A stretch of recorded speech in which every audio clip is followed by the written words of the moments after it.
another episode of People, Place, and Purpose, the show where we hear stories from business owners, creators, and entrepreneurs about how they got started, what they love most, what challenges them, where they've had to pivot, learn, change, how relationships and networking have helped along the way, and ultimately, how they turn their passion into a successful venture and are living a life they love.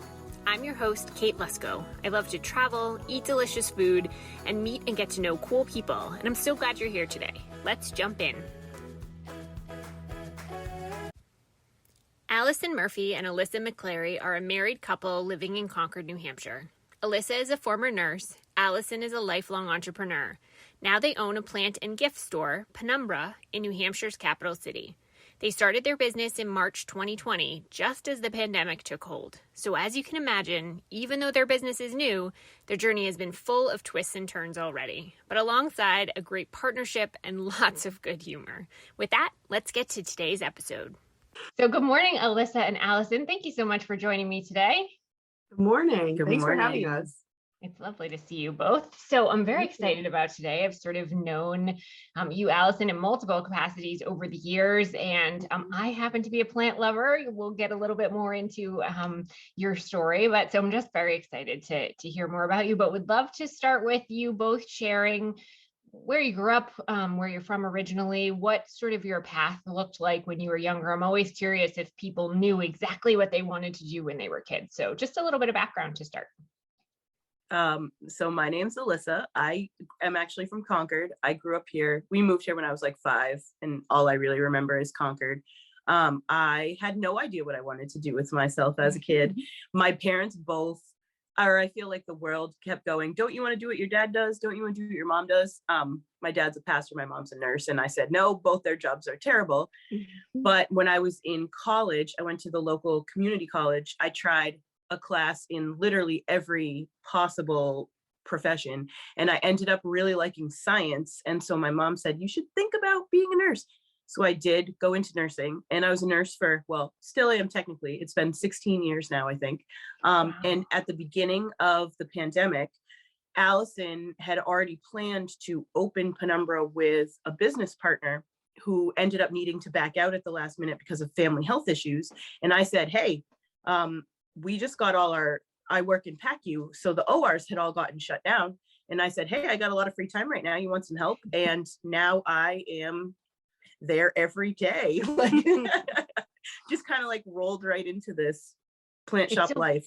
It's so funny with the nurse piece, right? I feel like so many kids want to be things that they see. And so it sounds like at first you were sort of like, nope, that's actually not what I want to do. I don't want, and that's normal, right? For people to not want to do what their parents do. But it's funny that that sort of ended up being the direction you went. And it sounds like you enjoyed your career for those 16 years. Yeah. Loved it. I do love, there are definitely pieces of nursing that I miss, and I make up for them by like, I have a plant ICU, and like it's the caring for things that sort of still gets met by being in the shop. So I appreciate that. Yeah. And I actually wrote that down. We're going to come back to the plant ICU. You got it. Allison, tell us a little bit about you. Yeah. My name's Alison Murphy. I grew up in Goffstown. So after college, I moved to Concord. And so I've lived in Concord since after college, however many years ago. Don't say how many years. I grew up in Goffstown. I have 2 sisters. I'm the middle child, and I have never liked being told what to do. Mm-hmm. So when I would always think about like what I wanted to do as a grown-up, it very much ended up like I want to do something that I decide. Mm-hmm. less other people intervention. So I also I went to my undergrad at NYU and then the University of Vermont. And while I was in Vermont, I started like crafting and sort of just figuring out what sort of like artistic endeavors I enjoyed. And so I started selling like jewelry at craft fairs. And so I did craft fairs for years. And then I opened up, after I met Alyssa, so 11 years ago, I opened up a pop-up shop with all handmade goods for the holiday season. And that was sort of my way of being like, okay, I want a store, and the idea of a year-round store is totally overwhelming. So we'll just start with the busiest 6 weeks of the year. We'll just go with that. So that was sort of my way to figure out how shops worked and what did work and didn't work with like locations and all sorts of other parts of shop life. And so then we sort of, Alyssa and I've had a lot of sort of, our kids like to joke that I have like 8 jobs. They're always like, how many jobs do you have? Because I teach yoga and I work for a nonprofit that Kate is well aware of, Leadership New Hampshire, and I still do that. But I did a lot of things part-time, so it felt like it was time to open up a year-round brick and mortar shop. So we started the planning for that the year before the pandemic, so 2019. Yeah. And I fought it every step of the way too. She did. I was like, we don't want a full-time store. A full-time store is too much work. We can't do a full-time store. And so she said, fine, I'll get a business partner then. But somehow I still ended up right back here. Which is probably where you're meant to be, right? Exactly. Yeah. So Alison, how did you go from sort of this pop-up around the holidays? You had a mobile piece at some point too. Yep. So you talked about when you first did that, it was very much like, I don't want to do this full-time year round. That sounds too much. Like, what did that evolution look like to eventually get you to the point where full-time year round is where you are? So part of it was, I think that I knew all along that the pop-up shop was a step to some sort of long-term shop. I think that was always what I really dreamed of. But when I started the pop-up shop, our kids were 2 and 4. Yeah. And so that was a lot of our like decision about it, was just the idea of having little kids or, like elementary school kids, and trying to also have a store, and Alyssa also being a nurse with nursing schedules that are all over the place. It never felt like it made sense. But I think that one thing that I tend to say a lot is that I'm lazy, and I don't like doing things over and over, or doing things knowing that I'm just going to have to redo it. So the pop-up shop is like, every year everything gets stored in our basement. We take it out of our basement, we set it up for 6 weeks, and then take it all down again. And I was thinking, like, we could not do this and instead have a store all the time and just sort of improve on the look of the store from a place of being open. So it kind of was the things that I knew that I didn't love about the pop-up shop, like always being sort of temporary. It felt good to be able to get into a space and sort of like make it our own. And I think that was the biggest thing, that I was like, it's time to really like take ownership of the space. And the pop-up has always been in Concord, and we've always lived in Concord together. And it felt like Concord was ready for the type of shop that we wanted to open. So it felt like just sort of like the timing kind of all worked out, and then the space came open that we're in right now, that's just right for plants. And it was kind of one of those, like, I guess I knew things were leading toward that, whether I was gonna fight it or not. That was where I was going. So yeah. Well, and so I'm curious, from what I read, sort of what you have now isn't necessarily what you had planned on. So can you talk a little about what the concept was before you launched? Like, it sounds like you had a business plan and such. So what were you looking to do? So the pop-up shop is all handmade goods, all from New England based artists. So that is great. And I love having that option for artists. But I had felt, and I have since we opened Penumbra, our year-round shop, I knew that I still wanted to keep the pop-up shop going. So we thought they would be sort of like 2 different ideas. So it wasn't really ever, the idea wasn't to have this year-round shop be just sort of like a year-round version of the pop-up shop, because a lot of times I'd, from the artists that I'd learn about they weren't New England based, and they were doing really cool things and beautiful things. So it sort of turned into this, like, how can we make a space that's things we love that aren't really available in Concord right now, and that's just gonna sort of like bring us joy to make. And with the business plan, Alyssa mentioned that I had a business partner at first, and she was like, let's do plants. Like, she knew a ton about plants. She was ready. It felt like from like the business perspective, plants were sort of becoming this like this way that we could sort of, you know, like have them in our I don't know what I'm trying to say. That like they were popular. They were cool with the kids, with the young people. So, and I think that like the original thought was maybe that plants would just be like a table, you know, just a couple in the store, you know, a little bit. And then when we opened March 15th.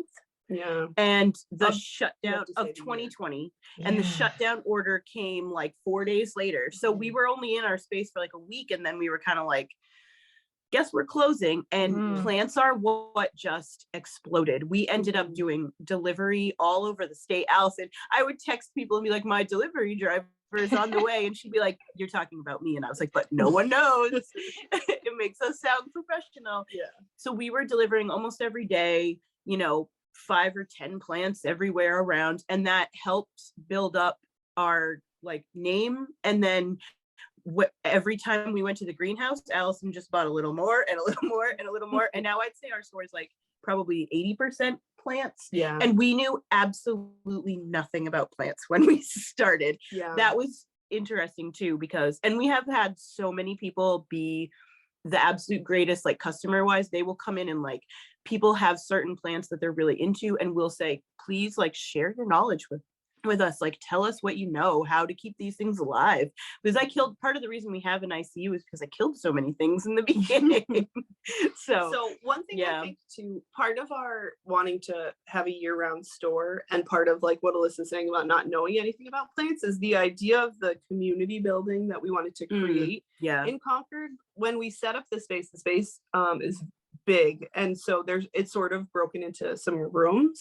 So one of the rooms we still call it the classroom, and it was like, let's just have this space and this table where you can come and work if you work from home and need a change of scenery, and what if you need to have like a meeting and you need some place to do it, and what if you want to teach a class about something you are passionate about. Like, let's have this space to just let people do these things. And sort of in that, when it came to plants, this is a little bit tangential. The idea was that sometimes you go into a store that's sort of like a specialty store, and the people who are there know all of the things about the specialty. And if you don't know all of the things, sometimes feel a little bit inadequate. And our idea was to be like, you can come in and not know what a plant is, and we can figure it out together.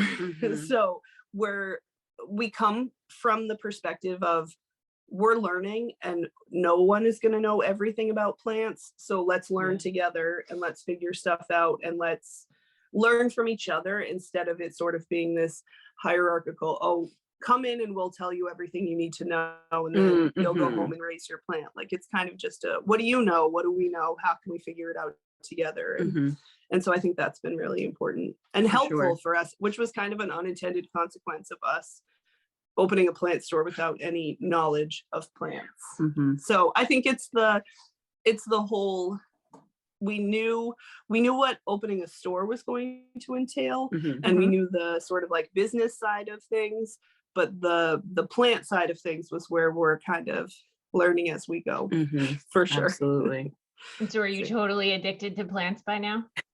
So the funny thing, people always ask us if our house is full of plants, and we have 2 cats who are sweet baby angels who eat every plant we bring into our house. So we have hardly any because they just eat them. Yeah, so, waffles destroys everything. So Oh, we have like 2 hanging baskets, and she's even figured out what she can climb to like jump into said hanging basket and try to chew on stuff. Yeah, she's a big time troublemaker. So, but we have so many plants. I'm always like, when I need a plant fix, I just walk into my store. yeah. my sister started. Sorry. No, go ahead. I was just gonna say my sister started growing plants for her cats, so that in theory they eat those and they don't eat the other ones. I don't know how well it's going so far, but I think that's a good idea. Our cats are not smart enough to understand that like these ones are for you, these are not for you. These are gonna make you feel sick. Like they don't care. Idea. Yeah. Well, that must be a part of educating people though, right? Because some plants are sort of pet safe and some are very definitely not. Yeah. So an interesting thing was that as we were starting to learn about the plants, I ended up making a website for us when we first opened, because of when we very first opened, it was literally me like text messaging, like, here's the 4 plants we have in the store, which one do you like? And I would send the same things over and over and over again. And I said, again, why am I doing the same thing over and over again? So I said, Alison, we use Square does websites. I'll figure this out. I'm pretty good at computers. And I am not. So Alison, technology is a good combination. Yeah. Exactly. We work off each other's strengths. So I made the website. I took a picture of every plant, put its name in, and then there's like a little note section. So I'd write to myself, or I thought to myself, the plant's sunlight needs, watering needs, and if it's animal safe or not. It turns out that information flows into the website, and it also flows into the receipts. So when people buy a plant and they say like, I'm not totally sure, I say, let me give you a receipt, because the receipt is going to give you all that information that you need. And then at least even the name, you can Google it, figure out more on your own. But that's been a really helpful thing. And like when we have, so Alison's sister started working for us, and she would be like, I don't know all these plants. I said, oh, if you scan them, it will pop up with all the information that you need. And so it's good because you don't have to carry this like encyclopedic knowledge with you of every single plant, especially because what we have changes based on what's at the greenhouse, what's in season, what's selling well, like it's not like we just have nothing but pothos or whatever. We have all kinds of, and we'll get weird stuff because Alison is the one who does the shopping, and she goes, oh, this looked pretty. And I'm like, but I have to keep it alive. Yeah. So it's been really helpful for me to just have like a reminder of, oh, this one, doesn't want to be in direct sun. Let me make sure I put it, further back or whatever. So yeah, I've bought many of those super pretty plants that don't turn out to be, they stay alive for a couple weeks, and then, well, that was an expensive couple weeks. Sometimes they look nice, and Yes. One thing we really try to do is set people up for success. Yes. Because that, like, I don't want plants to break your heart. And if you have it for a couple of weeks and then it dies, like it's just gonna make you not feel good about it. So a lot of times too, we try to figure out how we can sort of like set up your personality to a plant that fits that. Cause like my plant love language is to water them so that they know I love them through constant watering. So there are plants in the store that I'm never allowed to water because all of them. She's not allowed to water anything because every 10 minutes she's walking by, like just trying to, and I said, you got it. You just need to back off. You just need to let it live. How will they know? I know. How will they know? I have to talk to them.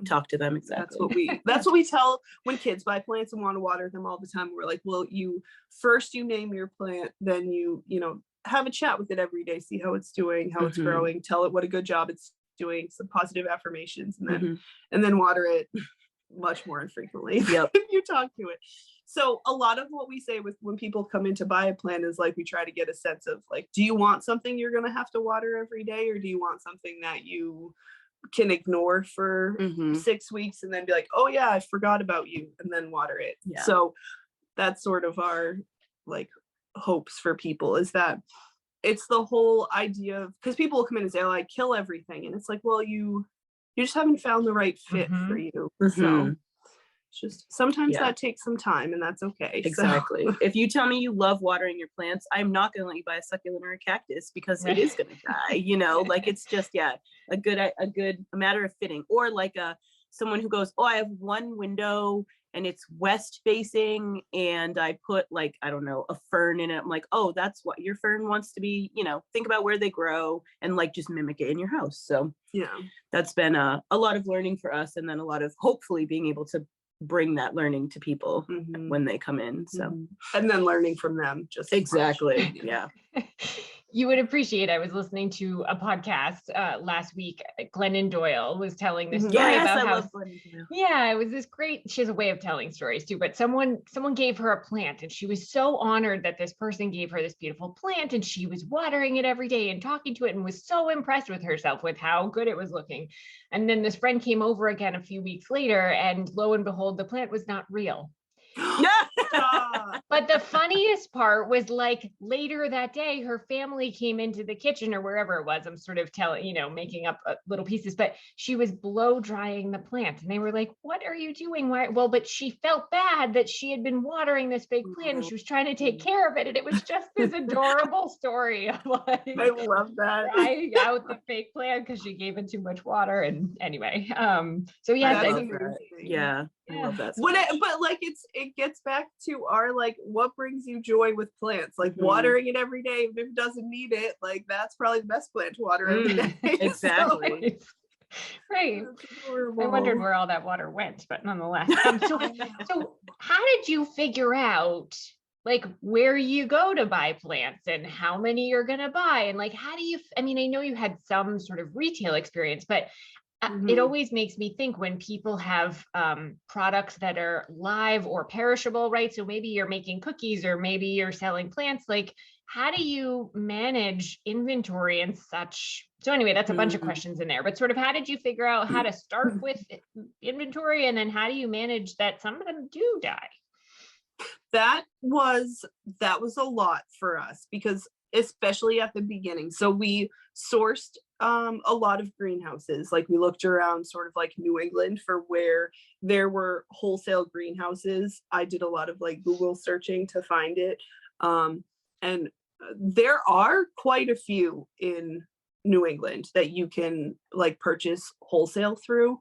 The one that we found is in Western Massachusetts, and it's like kind of like a mom and pop greenhouse. And we love them, and they've been around for a long time. So I think that they really helped us sort of start the process, because it was a funny thing for them because they've been doing this for so long. And in the last 2 or 3 years, they've seen so many new plant shops opening, and sort of like similar to our vibe of like some like, like cards and jewelry, home goods, and then some plants too. So they're kind of like, oh, here comes another one. But I feel like they really helped us to sort of see how much to buy. It's funny because when we look back at sort of pictures from when the shop opened, it feels like we had 6 plants on a table. And that's been really tricky, because there is that sort of like, we want to be able to keep everything alive while it's in the store, but we also want it to still be thriving when someone gets it. So we don't want it to sort of be like just sort of suffering in the center of a table that's so full of plants that no one saw it for a week and forgot to water it. All true stories. All true stories. So I think the thing that sort of helped me at first especially was just knowing that because the plants are living things, some will die. And I almost would rather learn that on our end before we sell them to someone and then find out that, this isn't the environment for it. Because a lot of the plants that the greenhouse that we go to is sort of like a way station for, they grow in Florida and California. So they get delivered from much warmer climates to Massachusetts, and then we bring them to another totally different climate. So trying to figure out plants that sort of work for us has been one thing that we've really been thinking about a lot lately. Like we have At first I would have said it was a love-hate relationship with fiddle leaf figs. It's just a hate relationship. Now we just 100% hate. I had one for years that did really well, and then eventually it did die. But I probably had it for 8 years or something, and That's recently good. got a smaller one, and it was a month, and it just slowly one leaf fall, like just yeah. Mm-hmm. And you do the exact same thing to it every day, and then one day it's like, oh, Never really? mind. And then it drops all its leaves, and Very and it breaks temperamental. your heart. Yeah. Yep. It's not, So a lot of the first, and then it was very difficult because we opened, like Alyssa was saying, March 2020, and then closed the storefront pretty much immediately. So that at that point we had very little inventory. So I think that probably actually, like, for all of the, real problems that COVID created, it helped us a little bit because we didn't have to have a store that looked any certain way full of plants at first, because we could kind of just be like, okay, here's 30 plants and we can keep them alive. And it was also a matter of, it sort of helped us ease our way into it, because it gave Alyssa the time to get them all on the website and figure out all of the care instructions for each of them. And then I think over time we sort of grew the supply and variety that way. But go ahead. The thing stop talking. I'm just kidding. the thing that I like how that worked, me saying stop talking. The thing that I think has been the trickiest with supply, because it's a lot of just sort of, we'll take requests from people and we'll find things, and if we put something on social media or Instagram and somebody says that they want that plant, we'll set it aside for them. Like, we have no problem sort of like coordinating virtually. But the thing that I think we're learning the most about supply is around holidays, because like Christmas was very interesting because people wanted to gift plants, but they didn't want to keep them alive until it was time to gift them. So there was a lot of looking at plants, the 3 weeks before Christmas, and then the week of Christmas was everyone wanted to buy everything. So I think part of what we did, because of the fact that we didn't want to lose a lot of money from plants that weren't selling or plants that ended up, not looking great by the time somebody came around to buying them, is we erred on the side of lower supply, which does mean that like we run out of things all the time. And it also, it kind of like, it took a mind shift for me, because from the pop-up shop I'm used to, like, I want to have everything you could ever want right now, and this is a lot more like, well, if the greenhouse doesn't have it, we don't have it. And if we had 4 of a plant and they all got sold, like, we don't know when we're going to get them back. So it took a lot of kind of realizing that we can't promise people any plant on any kind of timeline, because we have to just sort of like, we're at the whim of nature a little bit more than we expected to, which is okay. And last year it was weird too, because we didn't open, so we opened in March. We didn't get back into the space until like June. So we missed a whole slew of holidays. And so like last year in person, Valentine's Day. Say the year. You keep saying last year. And last 2021. I'm talking about 21. Okay. Good. In 2021, we had our first in-person Valentine's Day, and it was bananas. And Mother's Day, I had no idea that people would buy so many plants. Yeah. It was almost as busy as like a peak Christmas day. It was insane. So then this year, like last week, Alison went to the greenhouse, and there's a little plant that the leaves look like hearts. And so she bought like 20 of them, because she knew that it's almost Valentine's Day and I better get the heart plants in, when last year we probably had 2 of them. And then everyone kept going, I saw a heart plant here, where can I find it? And we were like, sorry. So March, maybe. Yeah, come right. back Come back in a couple months. So yeah, I think that it was the learning experiences the first year definitely put us at a place of, we probably could have sold more plants if we had more plants to have sold, but I'd rather learn on the other side of not having a lot of plants that are suffering.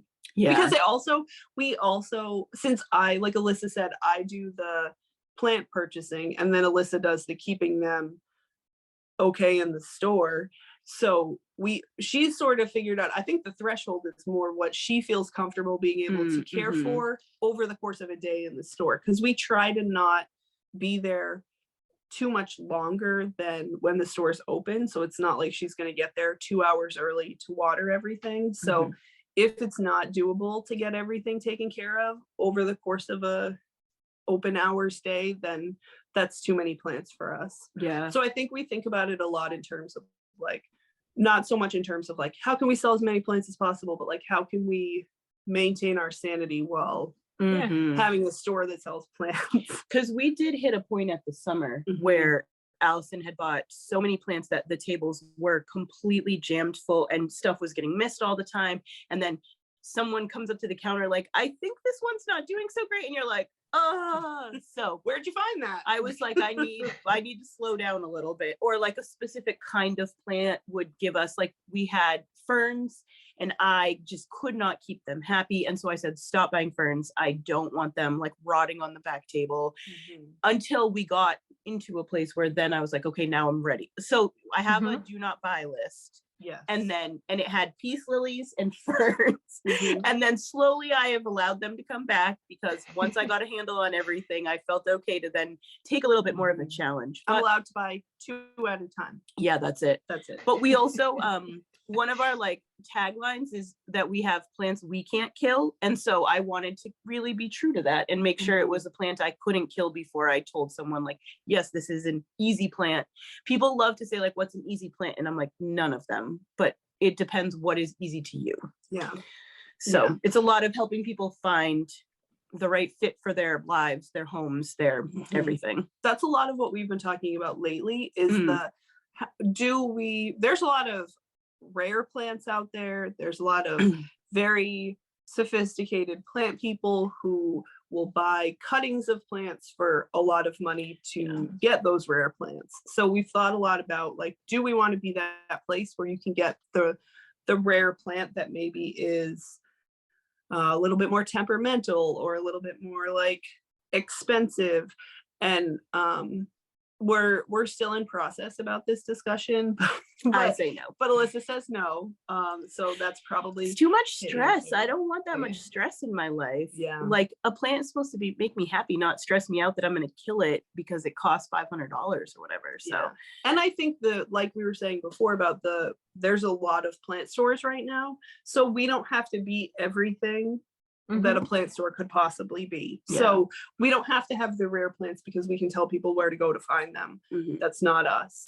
So I think that's sort of where that's where we've landed. No one told me, but well, and it's so tricky, especially, I mean, this time of year, right? Humidity is certainly a factor in New Hampshire. And you were talking earlier about like different kinds of plants doing well in different places. I've had like a lime tree on my plant bucket list forever, but I don't really keep my house warm enough and I don't necessarily know that I have enough sun. And then, I mean, it's so complicated that more so than just, do I have a green thumb? Am I good at keeping plants going? But tell me a little bit more, Alyssa, about your ICU. So tell me what that looks like. Do you bring plants back that then get sold? Sometimes, yeah. My goal was, if anything started looking bad, I would pull it aside, and I had this little shelf next to the checkout counter that I would just fill with. It would be little pieces that fell off that I was trying to propagate, or it would be it was like also a NICU. Yes, it was the NICU/ICU because it was some babies and some suffering, and so or people would. Like we have some customers close by that would like bring me a clipping of their spider plants or and so we did for a long time. I was trying to see if I could rehab stuff. We've even actually had other people bring us, like a couple of the businesses downtown, we've had them bring us like Bonafide. Amanda Hackett knew nothing about plants and she inherited a bunch, and so she just brought them up to us like one by one. Every couple of weeks she'd come back, I don't know how to keep this alive, and now we have like 4 of her plants in our store. We've had other people say like, can you just maybe take this for a few weeks and just see? And a lot of times it's just like, I don't know, maybe just the stress of of coming into the store, or the lack of stress for the person that maybe just helps it. But yeah, give it like a reset. Exactly. Give it a little reset. Well, but it's a plant vacation, right? It's a little plant vacation. Exactly. Yeah. A plant vacation. Yeah.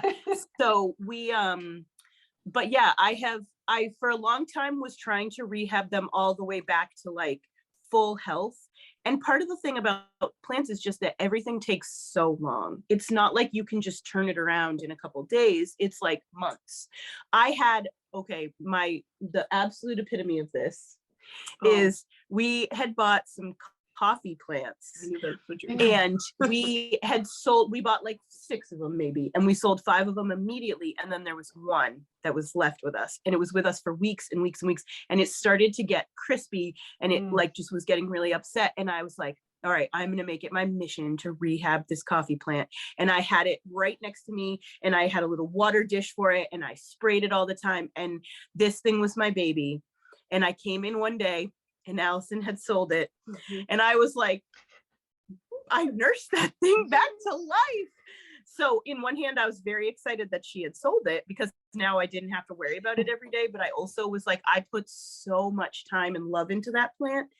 It went to a fantastic home. I can't complain about that. But then I realized I was too attached to things. And so one thing we decided that we could do is we made a sale table. So it's like, these plants are alive, but they don't look great, and they're like half off or whatever. Because one thing we've learned is people love to tell you about the plant that they rescued from, Lowe's or Home Depot or whatever. So we were like, hey, give it a shot. And it's been really popular. So, and it gives me a lot less stress. And it's helped our relationship. Yeah. Yeah, I know. It took me a while to forgive you, didn't it? I mean, I don't think. Yeah. Years ago. Welcome to couples counseling with kids. And change my podcast. Well, no, what you said. So this big one behind me, I lived in an apartment 14 years ago, and the landlord, it was just like a 2-family. He had put it was in a bucket, He had put it out at the curb, and I reached out to him and was like, can I just take that plant? And so it's done really well. When I moved into my house, someone broke a big piece off, but it's sort of right. That's where you're talking. But plants are so gratifying. Like when you see new growth and when they're flourishing, so gratifying. It's so, we call them dumpster plants, the ones people find like outside the dumpster at their house, and it's just like, it looks fantastic. It really does. Yeah. I mean, they got it out of the bucket pretty quickly, so that lovingly helped. The bucket plant. So you talked a little bit about the relationship you built with the greenhouse. How have relationships and networking and resources, like what role have those things played in your journey, either leading up to the store or through the time of the store? Like, how have you taken advantage of relationships with people? I'll go first. I think that, I think this is related to when we were talking about not being like the everything plant store. A lot of what we love Concord, and we love the downtown in Concord. And I think it's just as important for us to see our store successful as like downtown as a whole be successful. So a lot of our relationships are, how can we support everybody downtown? Like we don't want to be like this sort of like conglomerate of like selling stuff downtown. We want to be able to tell people like, oh, go to Spruce Home if you need, some fancy mugs, or go to Gibson's. Go to Gibson's if you're Alyssa. And it reminds me of sort of, people thought that our shop would be good to have like coffee or tea in it, and we were like, but you can go, there are so many other places to go get really good coffee and tea, then just bring it to the store and drink it while you look around. Well, not from Mask anymore, but use the whole community. Like to us, we think of it as like a way of kind of just like all, to me especially, I think it's different because we have such a like unique sort of brand of what we're selling than a lot of places downtown, but it's kind of like how can we all help each other be successful and be the best stores we can be and be what we want to be, instead of just being like, how can we all like work in our like individual like silos. So I think that's the biggest thing that I found is like the downtown community has really helped to just be able to be like we, the New Hampshire Pizza Co. is the new pizza place, brick oven pizza place that just opened in Concord on Main Street. And they wanted plants for the shop, for their like restaurant space.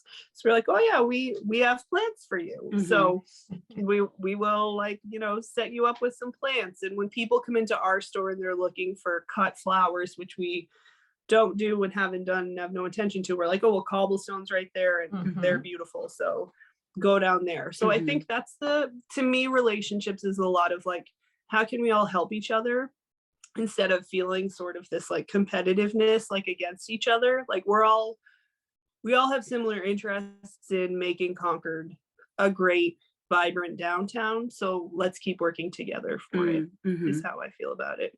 Yeah. I also think that the other, like when I think about relationships, like I think of it in terms of being a safe space as a store. So we, I think that people like to know that there's a space they can come to and they can just like be themselves while they're like looking at plants. And just, we tell people all the time, we're like, just come in and like be with the plants. If you can't keep plants alive at your house, if you have cats like ours, just come hang out with the plants and like be one with the plants, you know, here, and then go home.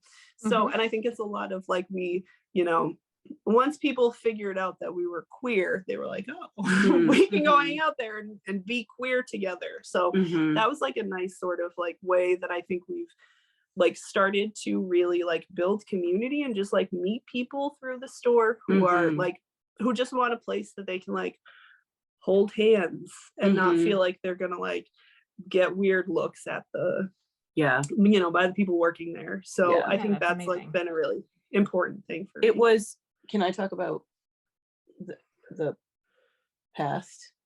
You told Kate there's nothing we can't talk about. I did. All right, cool. So when we started Concord Handmade, there were dinosaurs. There were dinosaurs. It was 11 long years ago.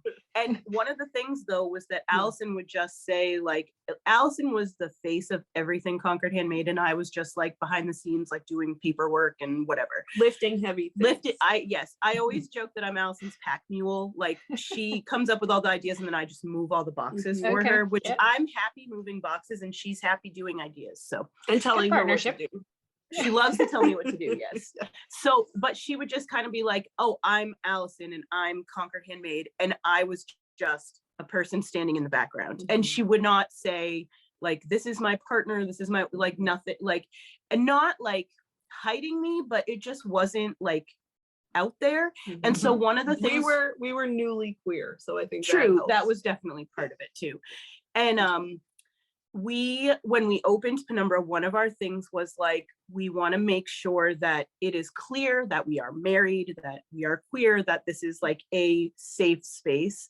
And so I think that every time like queer kids come in, I just want to like hug them all and like cry tears of joy because I'm so happy that they find us.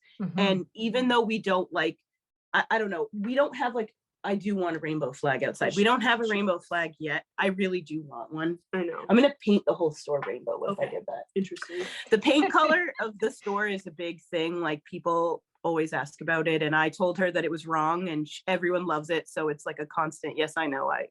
I'm not allowed. You could just do an accent wall. You could just do like a rainbow striped. I just saw something on Instagram. A woman used a projector to paint a mural.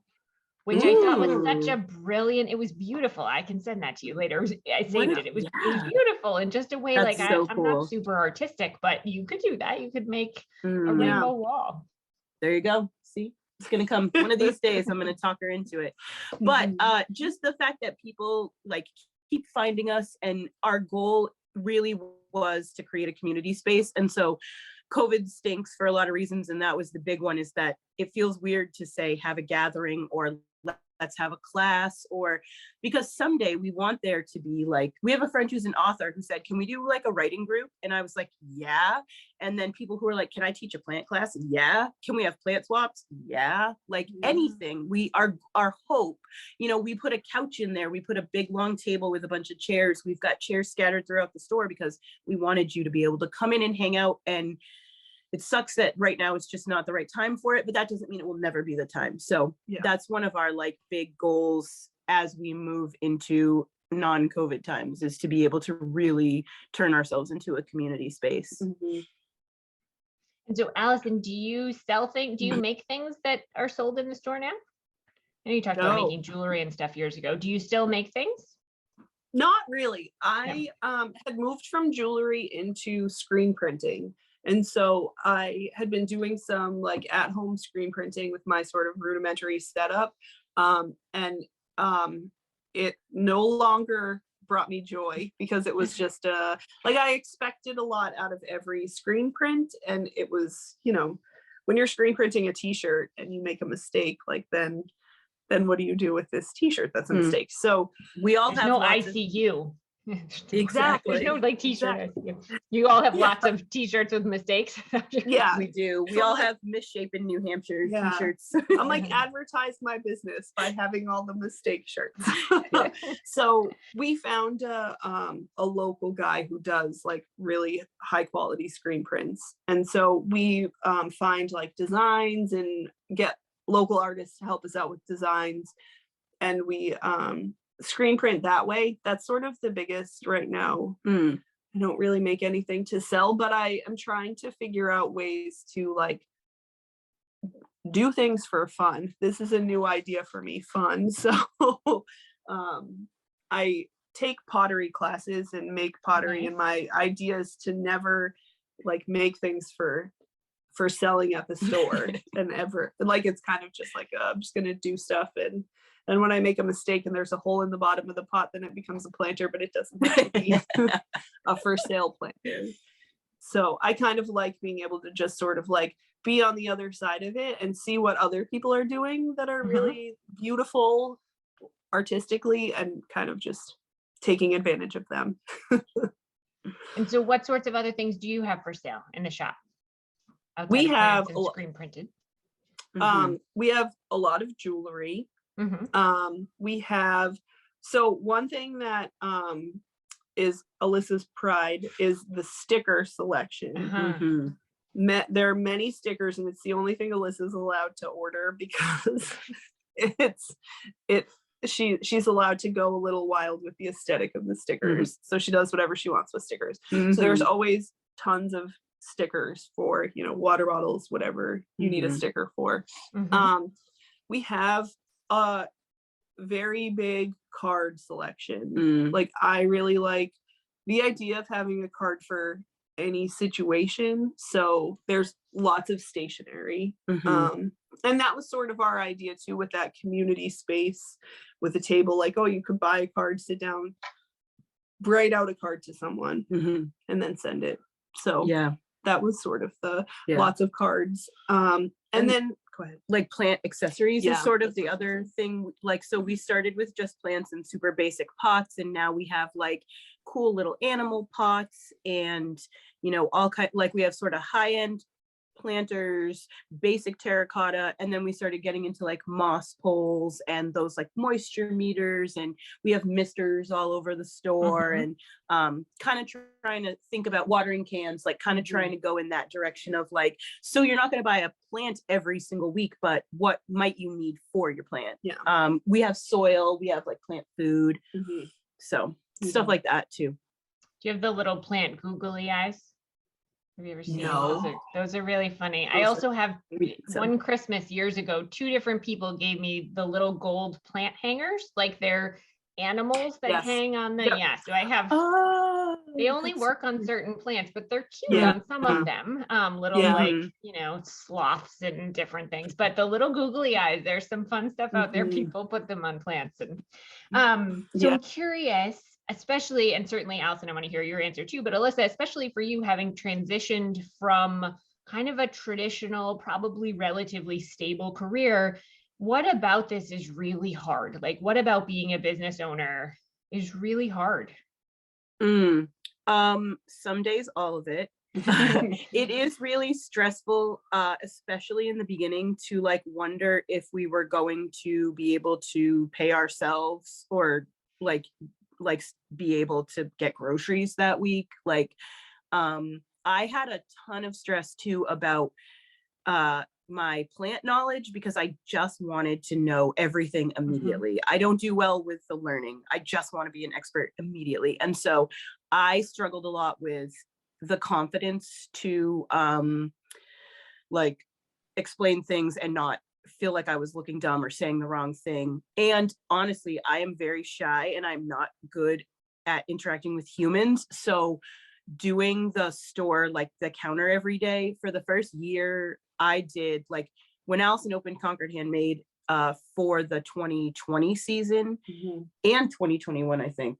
Last 2021 was like a month ago. Oh, right. Oh, that's right. I'm so time. What time is weird. Yeah. Yeah, yeah. So when we had our first Christmas season, I had to do every day at the store all by myself. And that level of human interaction every single day was very stressful for me. So one thing we did was, once we got to a like stable place, was hire an employee so that we at least had someone else with you, or, you know, the ability to pick our kids up from school or whatever might come up. But yeah, the uncertainty is really scary to me. And Alison has always, like, since we started dating, has always worked for herself and just kind of like made that happen. And I was like, but where does health insurance come from? What about retirement accounts? Like, I've always worked somewhere where it was just like, you show up, everything's taken care of, you just do your job, you don't worry about the behind the scenes. So transitioning to like, oh, every detail of this is on us was a huge adjustment for me. And having the pop-up shop definitely eased me into it. I don't know that I could have jumped straight to full-time store, but by this point I was like, okay, like I can run Concord Handmade in my sleep with you now. So this, you know, we like had the capacity, I feel like, to pull off the transition. Okay. And so on the flip side, for both of you, what do you love so much that it makes the uncertainty and makes the challenges just, you know, no question worthwhile? What do you love? I love the people that come in. Like, I think we created the type of environment that the type of person who's going to come into a queer plant shop is great. Like, we have met so many of just the nicest, coolest people. We've made great connections just like with artists or like just people hanging out downtown. Every single time the two queer kids come in and hold hands in the store, I am like, I'll do this every day for the rest of my life. Like that really does mean a lot to me. As someone who grew up in a world where that was absolutely not even an option, it means the world to me to like be able to change that for someone else. And I like about it that I get to spend every day with my wife. That's true. We do. We Like, spend we get a to spend lot so of much time time together. Like, Alyssa will have to be like, today I will be alone. And we have to have those days because we spend so much time together. But it's just nice. It's also starting to get to the point too that we can run things and not physically be there a lot. And so that sort of like evolution is really nice, that it feels like there's like we have great employees that we can trust to run the day-to-day stuff, and we can start looking at all those big picture things that are like what we want to aim towards, which is I always nice. say it's hard to work in your business and on your business, right? It's hard to be strategic if every day you're just sort of in this, you know, in the focus, in the role. So that's pretty cool. Yeah. What about what advice do you have for someone considering starting any kind of business, but sort of taking the leap from, you know, maybe a traditional career out to do something on their own that they love? I think that there's never going to be the right time to do something like that. And I think no matter what, it's going to be scary. And so when I am a yoga instructor also, and when I used to, like, when I first started out and I'd be really nervous to teach a yoga class, Alyssa always said that you're nervous because you take it seriously and you care about it. So she was like, you should be nervous. It would be a problem if you were just like, yeah, it's fine. So I think that the nerves and the like reservations are there because we're human, but I think that just there's so much support for people if you want to do something like this from all sorts of different avenues, like just people that you meet who are other business owners, and then there's like state programs that will help you if you're interested. And I think that like one thing that I really like about Concord specifically, but New Hampshire in general, is if you see something sort of missing, you can't just complain about that it's not there. You can do it and you can fix it and you can make it happen. So like to me, it's like, it's up to you to make it happen. So do it. We're all waiting for you to help make New Hampshire cooler. So there you go. Yeah. Well, yeah, I would say use all of the like resources around you, because not everyone is fortunate enough to be married to a brilliant businesswoman. So some people have to go out and ask people. Say more. So, I mean, I lucked out in that, like, my role I don't know anything about business, and Alison has to explain things like cost of goods sold to me and all that, and I don't have to know any of that. So it's great. I think it helps that we're just lucky that we happen to also be very compatible in our work styles as well as in our relationship, because that could be a bad thing. But yeah. that reminds me too, the thing I think for us is that we know what Alyssa does well and what I do well, but we also know what no one wants to do. And so find somebody else to do the stuff that you do not want to do. So like, we have an accountant and we don't understand accounting stuff, so we just give it to her and she makes everything clear for us and tells us what to do. So there are those kind of resources that if there's a part of it that feels like a barrier, like, get somebody else to do it for you. So I don't like taking pictures, so we just have really talented friends take beautiful pictures for us, and then I don't have to do it. Exactly. So. We Alison had this dream of putting Penumbra up on the back wall, like behind the checkout counter. And so we have this fantastic sign guy who's like does a lot of downtown Concord. He knows what all the rules are. And he said, oh yeah, I can absolutely do that. Get like the stick up thing for you. And then he goes, and it also is, we can even mount it for you for whatever the fee is. And Alison goes, well, I think we could put it up. And I said, no, there is no fee too high for me that will have a professional put this up and have it be straight. And I was like, if we hang this ourselves and it's a little bit crooked every day, you will be mad at me. So no, yes, let the professionals do their thing. The fee is less than divorce proceedings. Exactly. Yeah, too much time. I've put too much time into this. Where did the name come from? Where did you come up with Penumbra? So when the store was about to open, I was like, we need a name, and I sort of had this idea of like, I wanted like one word, but I didn't know what I wanted the word to be. So it's Penumbra means it's got like a few different definitions, but my favorite is the shadow cast on the moon during an eclipse. And so I heard the word in the Ocean Vuong book, On Earth We're Briefly Gorgeous. I was reading the book and it was in there, and I was just like, oh, I had never heard that word before, and I was like, it's beautiful, and I really love that word. So that was how we came up with it. It was pretty. Yeah, very cool. And then our friend is Brazilian, and what is the definition of Penumbra in Portuguese? In Portuguese, it means like the beautiful oncoming of night, or like something. It's like this like feeling of like kind of the sun setting and like just this like peaceful time. And I was like, I love your definition, and I think maybe I'll just use that one instead. Yeah. They're both good. That's amazing. Yeah. So my sort of final question, what do you do for fun? Like when you're not tending plants and driving deliveries and doing like, what do you like to do for fun? I am obsessed with sneakers and basketball, and I saw your sweatshirt. Yes, my Yeah. sweatshirt is there's a WNBA player who does this line of plants and basketball together. So this is from Sylvia Fowles' line. But Allison bought me a basketball hoop for my birthday in March of 2020, and it's in our driveway. And then the pandemic hit, and we played like with our family, but I was like, but I want to have like a game in our driveway. That is my life goal. So in 2021, the summer, when all of our friends were vaccinated, we have like a old lady league, and there's like 6 or 7 of us, and we just started meeting. And then we got too big for the driveway, so we would go to local parks. Allison has never played basketball in her life. No, I don't understand. So I just make her come and play.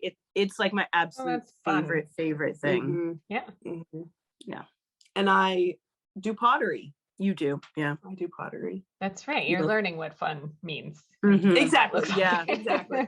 Because basketball is not fun. Yeah.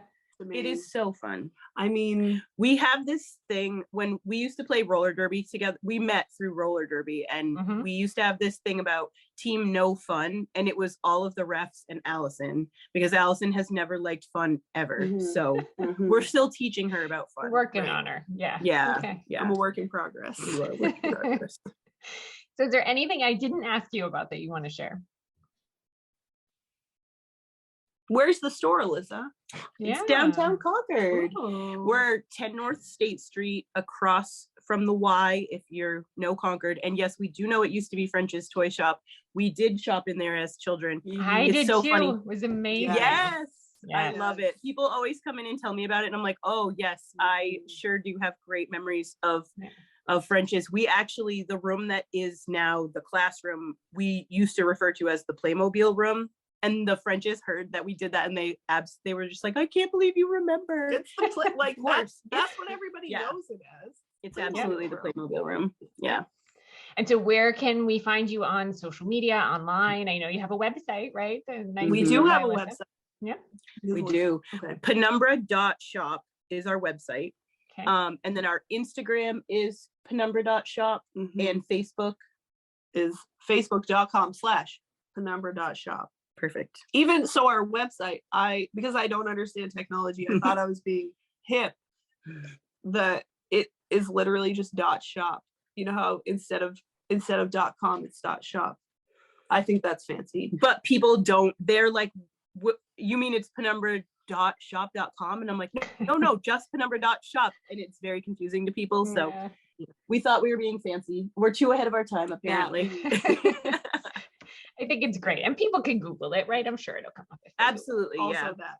Yeah, for sure. Well, this was a pleasure, ladies. This was so lovely to spend this time with you and to get to hear your story. Thanks for sharing with me. Thanks for joining me, and enjoy the rest of your day. I'll certainly be by. I've bought a couple plants just before Christmas time. On Instagram, you posted Christmas cactus. They were yellow and pink. And so as soon as I saw them, I sent my sister. She went and picked them up, and I've bought stickers. I have bought a couple stickers to give as gifts. And so anyway, it was lovely to have you. Thanks for joining me. Thank you so much. We'll see you soon. What a lovely conversation with Allison and Alyssa. Don't you just want to spend even more time with the two of them? On to the takeaways from today's episode. Listen to your gut. Likely you'll know when it's leading you towards something, but it's really about whether you fight it or not. Be a matchmaker for what brings you and other people joy.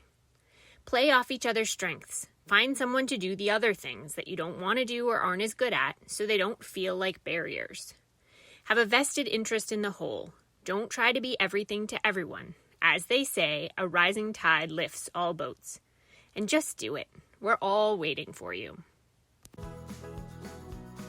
Thank you so much for listening to this episode of People, Place, and Purpose. Please remember to subscribe, rate, review, and leave a comment.